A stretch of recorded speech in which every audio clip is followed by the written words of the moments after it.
দীর্ঘ 17 বছর সংগ্রামের মধ্য দিয়ে একটি স্বৈরাচার মুক্ত বাংলাদেশ গড়ে তোলার স্বপ্ন দেখেছিলেন।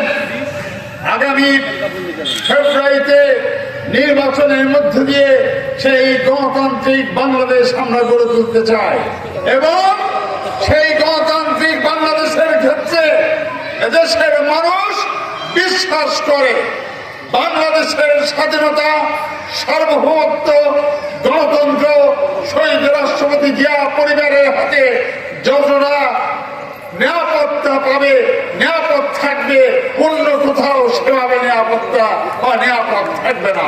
তাই শহীদ রাষ্ট্রপতি জিয়াউর রহমানের পরিবারের নেতৃত্বে আমরা যারা 17 বছর সংগ্রামের মধ্য দিয়ে ছাত্র জনতার গণঅভ্যুত্থানের মধ্য দিয়ে স্বৈরাচারকে পরাস্ত করেছিলাম, আজকে গণতন্ত্র পুনরুদ্ধারের স্বপ্ন আমরা যারা দেখি, আগামী নির্বাচনে ফেব্রুয়ারিতে যে নির্বাচন আসছে সেই নির্বাচনে ধানের শীষে ভোট দেওয়ার মধ্য দিয়ে নিজেদের ঐক্যকে রক্ষা করতে হবে এবং শহীদ রাষ্ট্রপতি জিয়াউর রহমানের পরিবারের হাতে আমরা এই রাষ্ট্র ক্ষমতা তুলে দিতে চাই।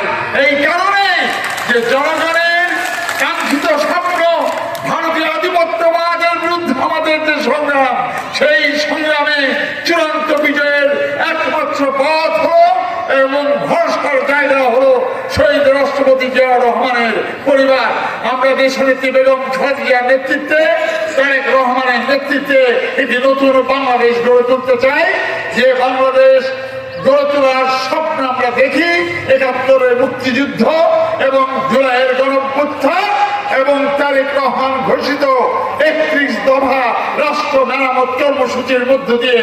ভাইরা আমার, আমি আর বক্তব্য